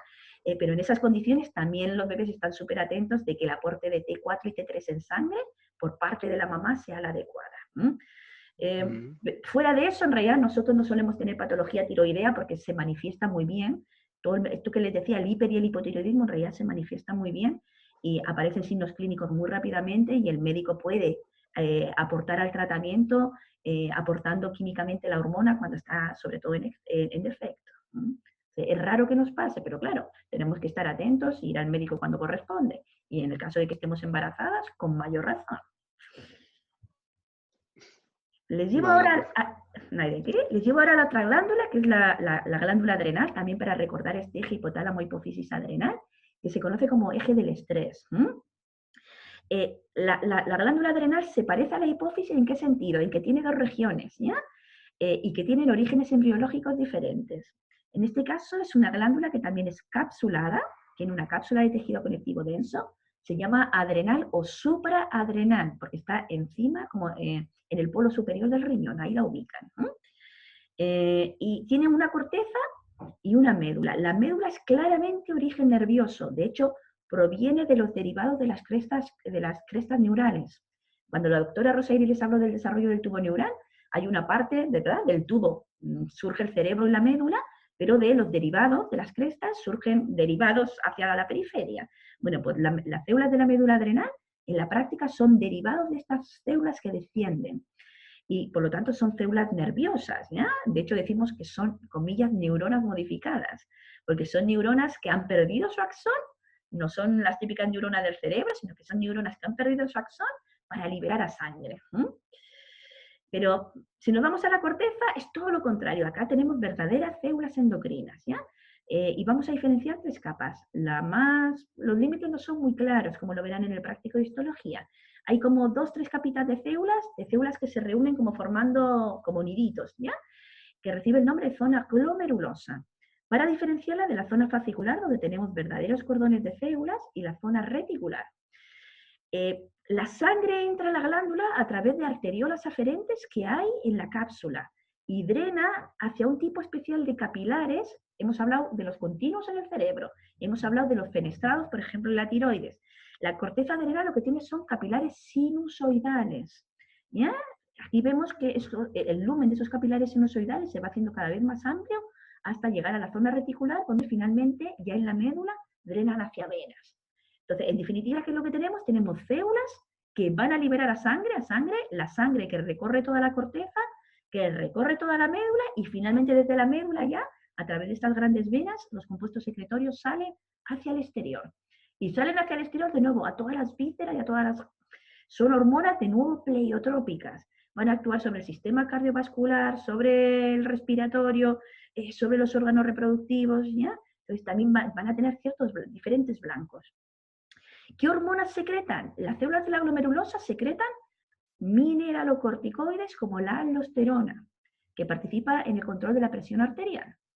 Las células de la zona fascicular, que es casi el 80% de la glándula, ¿verdad?, secretan glucocorticoides, que es el cortisol, como el compuesto que casi con toda seguridad conocen, ¿ya? Y las células de la zona reticular producen hormonas sexuales que son responsables de la aparición de los caracteres sexuales secundarios. Por eso decimos, tienen acá, que estos tres compuestos de la corteza adrenal regulan, comillas, las tres S. La aldosterona, el metabolismo hidrosalino, ¿ya? El cortisol, la respuesta al estrés, y la zona reticular, la respuesta sexual, por así decirlo, ¿ya? En cualquiera de los casos, los tres tipos de células, los de la glomerulosa fascicular y reticular, tienen la misma característica, que las hormonas que producen son de naturaleza lipídica. Y en este caso, el precursor de las hormonas lipídicas suele ser el colesterol, que es un lípido. Y el colesterol se suele acumular en vacuolas dentro del citoplasma, ¿ya? No en gránulos secretorios, sino en vacuolas. De tal manera que tenemos, por ejemplo, acá... ¿Sí? Es que se le cortó por un momento. ¿Podría volver a repetir lo que dijo, por favor? De todas maneras, miren, acá tenemos la corteza con sus tres capas, glomerulosa, fascicular y reticular, ¿ya? Produciendo hormonas, acá las tenemos, que están vinculadas al menos a tres fenómenos: el metabolismo hidrosalino y la presión arterial, la aldosterona, la respuesta al estrés, entendido un estrés biológico, que es el cortisol, y la respuesta sexual, la aparición de caracteres sexuales secundarios, que es la respuesta de las células de la zona reticular, las hormonas sexuales que liberan estas células. Y les decía que las tres hormonas, aldosterona, cortisol y hormonas sexuales, las tres son derivados del colesterol, son hormonas lipídicas. En este caso, las células no se caracterizan porque tengan gránulos secretorios, es todo lo contrario. Los lípidos se acumulan en vacuolas lipídicas, y lo que vemos, como aquí, son células que en apariencia se tiñen de una manera muy clarita. Tienen un núcleo central, un citoplasma bien evidente, y en el citoplasma se ve como vacuolado. Si ustedes van al microscopio y hacen como el zoom, ¿ya?, con los objetivos mayores, se van a dar cuenta que son pequeñas vacuolitas, y nosotros sabemos que esas pequeñas vacuolitas acumulan el colesterol. De alguna manera, esas pequeñas vacuolitas son el reservorio, hacen como, entre comillas, la función que hace el coloide en la tiroides, ¿ya? Cuando la célula lo necesita, saca el colesterol y lo biotransforma. Y lo biotransforma en estos compuestos. ¿De qué depende hacia dónde lleva la ruta? Depende de la síntesis enzimática que haga cada una de estas células. Lo van a entender aquí muy bien. El colesterol como precursor. Fíjense que algunas células expresan enzima 1, da igual cómo se llame, por el cual son capaces de transformar el colesterol en aldosterona, que es el mineralocorticoide. Esto sucede en las células de la glomerulosa. Ahora, el mismo colesterol ya puede ser transformado en cortisol porque actúan otras enzimas. Esto sucede en las células de la zona fascicular. Y el mismo colesterol puede ser transformado a estrógenos o testosterona en las células de la zona reticular. ¿De qué depende? De la expresión enzimática. Acá lo que se regula es la expresión enzimática, porque una vez que se producen estas hormonas, en realidad la hormona es lipídica, no tiene ningún impedimento para que difunda hacia la sangre. Lo mismo se van a encontrar cuando vean el ovario, ¿ya? El ovario o el testículo tienen una función que es la de formar gametos, pero también tienen una función endocrina que es la de producir hormonas sexuales. Pues estas hormonas sexuales, el estrógeno y la testosterona, es exactamente lo mismo. La regulación va a ser a nivel enzimático. El colesterol es el gran precursor y que se biotransforme de una manera u otra va a depender de la síntesis genómica de qué enzimas va a expresar una célula y no la otra. En el caso del eje hipotálamo hipófisis adrenal, las hormonas hipofisiarias solo actúan sobre las células de la zona fascicular. No actúan sobre las células de la glomerulosa o de la reticular, solo sobre las células de la zona fascicular. Yo les hablaba del estrés porque el estrés tiene un condicionamiento hoy en día que es como patológico, ¿verdad? Como de enfermedad. Y no es así, ¿ya? La respuesta al estrés, en términos generales, es una respuesta biológica. De hecho, el cortisol actúa sobre el sistema inmunológico bajando, ¿ya? Actúa sobre el sistema reproductor también bajando, pero su gran función, el cortisol moviliza glucosa y lo moviliza desde las reservas de glucógeno, ¿ya? De tal manera que vamos a ver que hay un ritmo de cortisol donde cuando nosotros nos despertamos, antes de que nosotros despertemos, este eje ya se activó. De tal manera que cuando despertamos ya tenemos glucosa en sangre para empezar un nuevo ciclo de actividad. Glucosa para que nuestros músculos se nutran, glucosa para que nuestras neuronas trabajen adecuadamente, y eso es una respuesta absolutamente normal.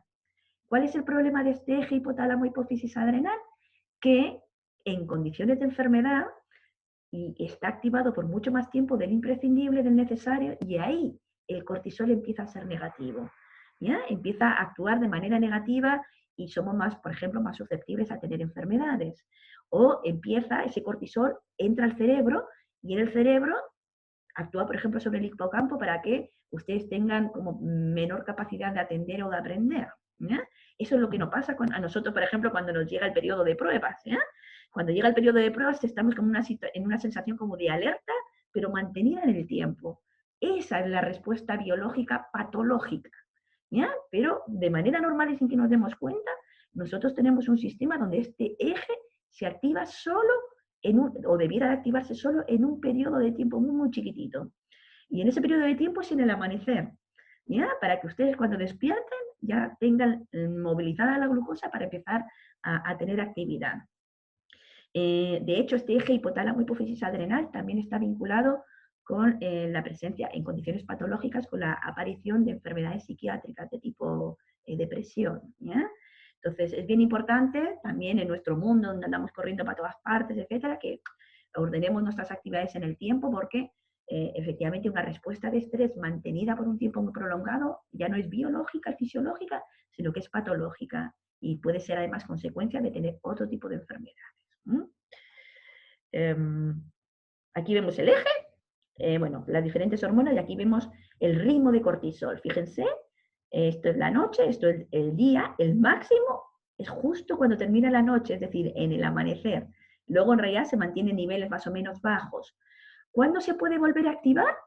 Se vuelve a activar cuando ustedes están en una situación de alerta inesperada. Por ejemplo, cuando se asustan, ¿ya? O por ejemplo, cuando si alguien viene por detrás o si a su casa entra un puma, ¿ya? Se van a asustar. Y si se van a asustar, la típica respuesta de escape, si ustedes se dan cuenta, fíjense cuál es. Es una respuesta donde habitualmente hay dilatación pupilar, hay aumento de la frecuencia cardíaca, hay aumento de la frecuencia respiratoria, porque nos ponemos en alerta y es, ante una situación de peligro, escapar. Esa es una respuesta de estrés también biológica, ¿ya? No es patológico. Entonces, para esto sirve este gran sistema y esta gran respuesta al estrés, que no solo involucra a la corteza, sino que también va a involucrar a la médula de la glándula adrenal. Porque la médula de la glándula adrenal que tenemos acá, yo les he dicho, es de origen nervioso. Y de hecho esa médula la pueden encontrar en los textos que se parece a un ganglio simpático modificado. Es decir, forma parte del sistema nervioso autónomo, ¿ya? Ese que nosotros no regulamos de manera consciente. Pero ese sistema nervioso autónomo habitualmente tiene dos neuronas, una está en la médula espinal y la otra está acá. Está en otro sistema, pero en el caso de la glándula adrenal está acá en la médula adrenal. Estas células de origen nervioso se llaman como células cromafines Y estas células cromafines producen adrenalina y noradrenalina. En esas situaciones donde ustedes se alertan, ¿no ven que sienten que les palpita más el corazón? ¿Ya? Que sienten como, se quedan como sin aliento, ¿ya? Hay sequedad de boca, ¿ya? Todo ese sistema, que dice, bueno, ¿por qué está pasando esto? Está pasando por dos razones. Porque se activa el sistema nervioso autónomo, pero que además estas células de la médula adrenal secretan adrenalina y noradrenalina, que en el sistema nervioso son neurotransmisores, pero que a nivel periférico, ¿qué es lo que van a hacer? Van a ser neurohormonas, porque se liberan a la sangre. Y desde la sangre llegan al corazón, llegan también a los pulmones, donde van a encontrar receptores para mediar estas respuestas que yo les digo, ¿ya? La condición natural nuestra es todo lo contrario, ¿ya? El sistema nervioso simpático es como de alerta, mientras que el sistema parasimpático es como de descanso o de relajación. Lo normal en nosotros es que estemos en un estado de relajación. Si algo nos altera, se activa el simpático, pasan todas estas cosas hasta que se vuelve a la normalidad. Si no se vuelve a la normalidad, es cuando entramos a tener enfermedades. Es cuando esta respuesta al estrés se altera. Además de estas células cromafines, ¿qué es lo que tenemos? Podemos tener las llamadas neuronas intramurales, ¿ya? Estas neuronas que efectivamente son verdaderas neuronas, pero son muy, muy pequeñitas, o sea, no es que sean pequeñas, están en muy pequeño número, ¿ya? Habitualmente en un corte histológico pueden aparecer con suerte 2 o 3, pero estas sí son verdaderas neuronas, con su cuerpo grande, con su nucleolo, con sus cuerpos de Nissen. Acá hay un ejemplo de lo que yo les contaba el otro día. ¿Hay neuronas solo en el cerebro? No, hay neuronas en la periferia. Nos encontramos neuronas en la médula de la glándula adrenal, pero también nos vamos a encontrar neuronas en el intestino y nos vamos a encontrar neuronas o en el tubo digestivo en general y nos vamos a encontrar neuronas en el ovario, ¿ya? Y ahí cumplen también otras funciones, ¿ya?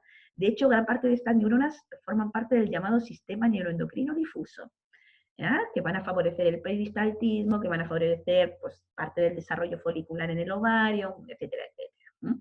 Entonces, si se dan cuenta, aquí tenemos de nuevo un ejemplo donde hay neurosecreción, porque hay liberación de adrenalina y noradrenalina a la sangre, repito, por estas células cromafines, no tanto por las neuronas. Estas neuronas lo que están haciendo es sinaptando, es diciéndole o enviándole información a las células cromafines para que sean estas las que secretan. Pero esta secreción también es regulada, ¿ya? No se regula por el eje hipotálamo-hipófisis adrenal, sino por el sistema nervioso autónomo simpático. Y quizá para terminar, ya, lo más importante digamos, de las dos clases que hemos visto, es que yo he reforzado el concepto de que no somos una colección de sistemas, sino que somos sistemas que tienen que trabajar de manera integrada, de tal manera que lo que le afecta a un sistema le va a afectar a otros. Ya hemos visto cómo los ejes se cruzan, ¿ya? Hoy vimos la relación que existe entre el sistema nervioso y el endocrino, entre el hipotálamo y la hipófisis, ¿ya? O entre el hipotálamo y la hipófisis, o la hipófisis y las glándulas periféricas, ¿ya? Es una relación de doble sentido, porque la hormona periférica de nuevo entra al tejido nervioso, ¿verdad?, para controlar su función. Pero es que además tenemos algunas hormonas del sistema endocrino que ya hemos visto que actúan también a distancia sobre otras, ¿ya? Tenemos el cortisol, que yo les he dicho, participa en toda la movilización de glucosa a sangre, pero además el cortisol puede actuar sobre el sistema inmunológico.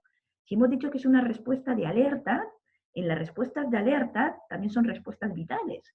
De lo que menos nos preocupamos es de la función reproductiva, de lo que menos nos preocupamos es de la función inmunológica.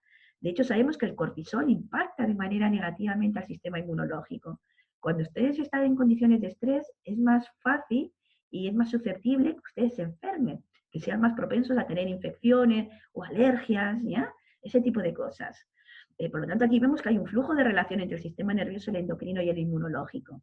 De tal manera que hoy hablamos, y son relaciones de ida y vuelta, de tal manera que hoy hablamos del sistema incluso más amplio, psico-neuro-inmuno-endocrino, para que veamos cómo incluso la psiquis, ¿qué es la psiquis? La mente.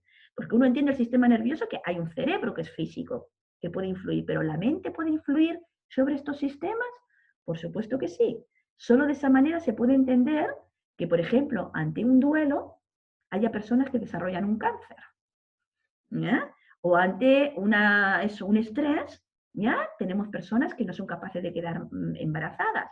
O en el grado extremo, hay mujeres que quieren, por ejemplo, quedar embarazadas, no pueden, ¿ya? pero no pueden no porque su sistema reproductor esté alterado, sino porque en la condición de expresar ese deseo de querer ser mamá, es decir, el deseo, ¿ya? Sea lo que sea el deseo, que es algo que es inmaterial, pero ese puro deseo hace que esa mujer tenga abultamiento de vientre, tenga abultamiento de la glándula mamaria, secreción láctea, sin que haya embarazo de por medio. ¿Se dan cuenta? Son ejemplos muy bonitos donde vemos que en realidad son tres grandes sistemas que tienen que trabajar de manera coordinada para producir salud. Ojo, la alteración de cualquiera de ellos puede generar enfermedad en los otros sistemas, ¿ya? Nosotros lo podemos ver para entender algunas enfermedades y al revés, lo podemos utilizar también como tratamiento. Los niños con cáncer es frecuente, o los pacientes con cáncer, es frecuente que la terapia que se les dé no solo sea farmacológica, sino que se intenta también mantener el buen ánimo de los pacientes, etcétera, etcétera. Incluso a veces hay remisiones de enfermedades, como dice, fue un milagro. ¿Cuánto fue de milagro o cuánto fue de esta relación que se da entre estos dos sistemas? ¿Ya? De nuevo, no somos una colección de sistemas aislados, sino que no son diferentes sistemas trabajando de manera coordinada, que se puede utilizar para entender la enfermedad, pero también para recuperar salud. Creo que esto era lo último que tenía para ustedes, y si tenemos un poquito de tiempo, una última diapositiva, porque quiero mostrarles qué es lo que hemos hecho desde la Universidad Austral. ¿Ya? Estos temas no son ajenos a lo que nosotros hacemos en el laboratorio. Y en el laboratorio nosotros tenemos, acá tengo resaltado al doctor Esteban Rodríguez. Él ya está jubilado, pero yo y otra parte de académicos nos formamos con él y trabajamos con él en el laboratorio de neuroendocrinología, donde hemos trabajado en la identificación de péptidos cerebrales y secreción hacia el líquido cefalorraquídeo, en cómo se configura la barrera hematoencefálica en el hipotálamo. En el último tiempo hemos llegado a estudiar la hidrocefalia y estamos desarrollando terapias de células madre, pero en el tema que nos aboga hoy, nosotros en un momento, hace 10, 15 años atrás, nos planteamos responder a esta pregunta: ¿cómo se adapta el sistema neuroendocrino al estímulo de la luz? Porque no solo es que estos grandes ejes que yo les he contado se cruzan entre sí, sino que además también dependen de los estímulos externos. Nuestro metabolismo no es lo mismo en primavera, verano, otoño, invierno, ¿ya? Y así con otro fenómeno. En nuestro caso nos interesó la luz, que también se conoce como fotoperiodo. Tenemos periodos de fotoperiodo corto en invierno y en otoño, y tenemos periodos de fotoperiodo largo en primavera y verano, que condicionan muchas de las funciones. Lo más claro de ver es, por ejemplo, la función reproductiva cuando ustedes se van al campo. ¿Ya? Hay animales que como que condicionan su preñez, ¿verdad?, en relación al fotoperiodo largo, otros que condicionan su preñez en relación al fotoperiodo corto. Y en ambos casos, en realidad, la preñez está condicionada a la edad de gestación. De tal manera que unos y otros se aseguran que el bebé, la cría, va a nacer en condiciones de luz adecuadas, porque la luz implica temperatura, implica nutrientes, ¿ya? Entonces es muy bonito ver cómo efectivamente esto es así. Y nos dimos cuenta efectivamente, o llegamos a decir, bueno, aquí aparecen los ritmos endocrinos. Ya no solo que tenemos este ritmo que yo les he dicho de cortisol, bueno, porque sabe cuándo activarse. Yo les he dicho, es en el amanecer. Bueno, ¿qué pasa en el amanecer? En el amanecer empieza a haber luz. Estamos saliendo de un periodo de oscuridad. Y hay hormonas que efectivamente que se secretan preferentemente durante el día, y hay otras hormonas que se secretan preferentemente durante la noche. Y pareciera que lo que está regulado, o quien regula, también es una glandulita que tenemos aquí a nivel central, que es la glándula pineal, que secreta melatonina, y melatonina es una señal de tiempo. Melatonina es una hormona nocturna, por lo tanto, cuando está presente en sangre o en líquido cefalorraquídeo, informa al cerebro que es de noche. Y además, como esa duración de la señal cambia en relación a cuánto cambia la duración de la noche, también el cerebro sabe cuándo es primavera, verano, otoño, invierno, ¿ya?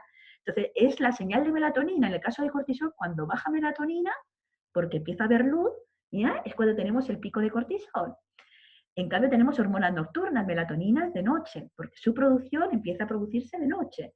La hormona de crecimiento que yo les he dicho, la prolactina, también son de secreción preferentemente nocturna, no diurna. Y así tenemos verdaderos ejes de regulación. En el caso, acá dice su conexión es inestable, de vuelta. ¿Eh? ¿Profe? ¿Sí? ¿Cómo funciona esto para gente o organismos ciegos? ¿Dónde reciben? Ajá. Mira, la vía de regulación siempre nace en la retina, pero en la retina tenemos fotorreceptores que van a enviar su información hacia de hecho, que envían su información aquí hacia el núcleo geniculado y finalmente la corteza occipital, que es la que se encarga de la visión, pero en la retina tenemos fotorreceptores que no son los encargados de visión, sino que son encargados de enviar información hacia el hipotálamo. Y en el hipotálamo tenemos este núcleo supraquiasmático que yo les he dicho antes. Ese núcleo supraquiasmático es un reloj. Es un reloj, se le llama así, el reloj central, ¿ya? Y es el reloj que comanda los ritmos. De tal manera que luego ese reloj se relaciona con la pineal, pero también se relaciona y envía información a otras vísceras, de tal manera que a través de melatonina o a través de información nerviosa, tenemos que los diferentes vísceras, no solo el cerebro, nuestro corazón también tiene funciones rítmicas. Por ejemplo, tenemos un ritmo cardíaco, tenemos un ritmo respiratorio, tenemos ritmo en la temperatura corporal. Hay cambios endocrinos que condicionan cambios fisiológicos y que condicionan cambios conductuales. Nosotros, como mamíferos y mamíferos humanos, ¿ya? Nosotros condicionamos el ciclo de actividad de actividad o sueño, ¿verdad? Nuestro ciclo sueño-vigilia, ¿ya? Nosotros descansamos cuando dormimos, pero estamos activos en condiciones de luminosidad. Si ustedes fueran un ratoncito, sería todo lo contrario, ¿ya? Es durante el periodo nocturno que ellos acoplan su ciclo de actividad. Entonces, en la práctica son sistemas conservados evolutivamente, pero que las diferentes especies utilizan de diferente manera, ¿ya? De tal manera que sí, todo lo que yo les he hablado de hormonas, todas tienen secreción. La hormona oxitocina y vasopresina también tiene ritmos de secreción, ¿ya? Y ese ritmo de secreción está condicionada por el ambiente externo, de tal manera que también esta interacción entre sistemas nos permite adaptarnos, ¿ya? Yo creo que eso es lo bonito. Nosotros en el laboratorio identificamos, de hecho, que en la hipófisis, ¿ya? Yo les he hablado casi todo el rato de la par distalis, pero ¿cómo sabe la par distalis cómo secretar rítmicamente? Ella no expresa receptores de melatonina, pero sin embargo la pars tuberalis de la hipófisis sí. Y hoy sabemos que hay un eje, que le llamamos así, eje pineal, pars tuberalis, pars distalis, donde, y el eje incluso comienza antes, hipotálamo pineal, pars tuberalis, pars distalis, donde es la pars tuberalis la que finalmente envía la señal rítmica a la pars distalis para que ahora las hormonas de la pars distalis se secreten de manera rítmica. Eso fue parte, yo se lo cuento nomás porque nos ha dado un poquito de tiempo, pero eso fue parte, por ejemplo, de mi tesis de magíster y doctorado, ¿ya? Yo dediqué 15 años de mi vida para terminar diciendo que existe un eje pineal, pars tuberalis, pars distalis, e identificar dos factores que secretados de la pars tuberalis regulaban la actividad endocrina dependiente del fotoperiodo. Se lo digo y se lo muestro para que vean cómo nosotros somos responsables de responder algunas preguntas, pero también somos responsables de decirles que no todas las preguntas están resueltas, ¿ya? Y animarles a que efectivamente cuando podamos volver a la universidad y volver al laboratorio, que se animen a entrar a los laboratorios, a trabajar, a investigar, sea la disciplina que sea, ya la que a ustedes les hace sentido, pero mi trabajo docente sería como, no estaría completo si yo no les dijera que esto ha sido parte de una historia, y una historia como en ciencia que genera nuevas preguntas, y que de esas nuevas preguntas ustedes están llamados a resolver, ¿ya? Animarlos que más pronto que tarde, ustedes se animen a ser parte de esta universidad que crea conocimiento, ¿ya? También desde esto, como digo, de esta ciencia del sur, ¿ya? Desde una ciudad chiquitita como Valdivia, bueno, también podemos contribuir a crear nuevo conocimiento. Así que apelarlos a que, bueno, agradecerles que me hayan escuchado, ¿ya? Han sido un grupo en realidad bien entretenido, han hecho hartas preguntas, que todas las preguntas que no se hayan resuelto me las pueden enviar a mi correo, ya las resolveré lo más pronto posible, y obviamente que espero sobre todo haberlos estimulados a resolver algunas dudas, pero sobre todo a generarles preguntas, porque a algunas de esas preguntas no sabemos la respuesta y ustedes están llamados a resolverlas. Y con eso cambiar vida, generar salud, mejorar las condiciones, bien sea del mundo humano o del mundo veterinario. Entonces yo creo que es muy bonito esa apelación, o ese apelarles a que sean más universitarios que llegar a clase, tomar apuntes y pasar pruebas, ¿ya? Ser universitario también es crear conocimiento, y ese conocimiento se crea desde los laboratorios. O sea, animarles a que lleguen a los laboratorios. Eso era un poquito gracias, profe. Lo que tenía que decirles hoy. Igualmente. Si hay dudas, yo sé que hay harta información, los fenómenos no se queden con lo memorístico, sino quédense con los fenómenos, con los procesos. Y en función de eso, efectivamente, yo creo que podemos más adelante, según vayan habiendo dudas, o resolverlas vía email, resolverlas a través de foro por Cibeduc, o podemos organizar una sesión de consulta cuando estén preparando su prueba para resolver las preguntas que haya. Vale, profe. Gracias, Muchísimas profe. De que, por favor, lo dejamos Profe. hacer. Dime. ¿Las presentaciones de la clase están en la plataforma o todavía no? La de tejido nervioso está en la plataforma y